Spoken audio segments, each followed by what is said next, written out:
if there's aspiring recruitment entrepreneurs who are listening and they are on that journey of growing beyond just themselves and a handful of people, like what would you say have been the most important, like the critical success factors in your journey?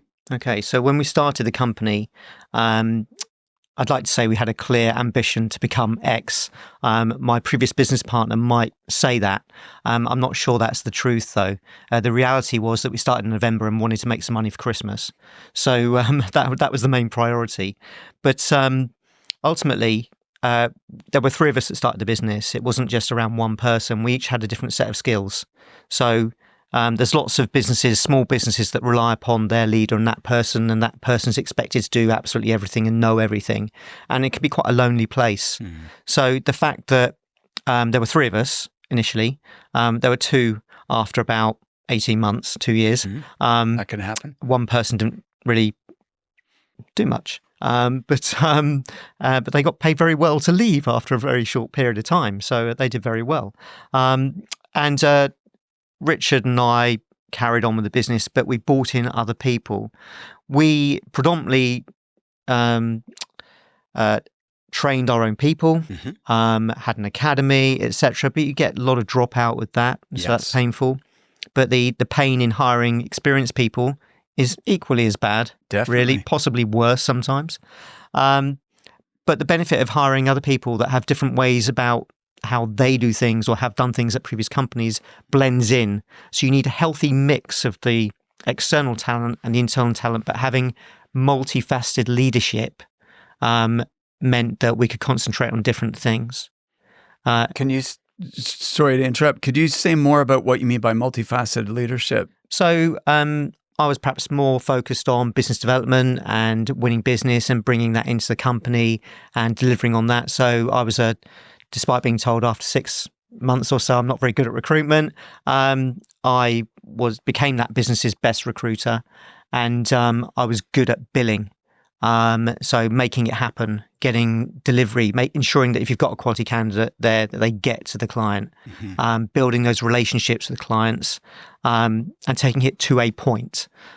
Richard was stronger in strategy and thinking over where he could take the business, and some of the administration tasks that frankly bore me.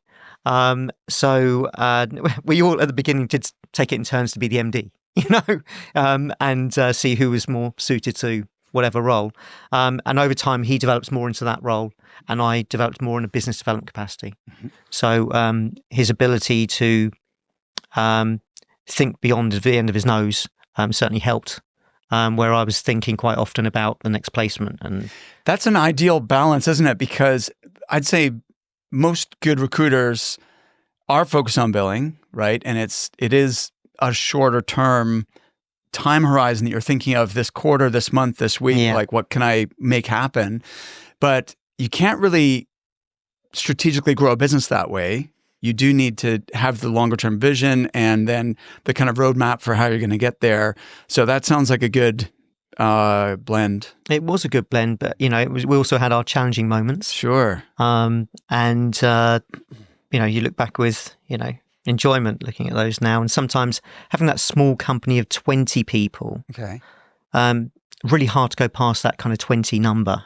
Why is that? Was 20 the sticking point? I don't know. It was just like there's so much to do. You're starting getting to ISO 9000 and policies and more process, and you've got to have more process because that will allow you to grow. But the time to develop those policies and processes can be time consuming and take you away from billing, and the focus still needs to be on paying dividends. Yes, absolutely. So that's one of the biggest sticking points, I think. And I've spoken to a lot of other business owners. And, certainly the company I was telling you about earlier, Compass, that kind of grew out of STR through three guys.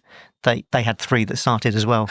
Yeah, that's super interesting. I can see the benefit of having, if you've got 2 or 3 partners, then you can put 2 or 3 times more effort, energy into getting these things up and running, right? And getting that momentum going.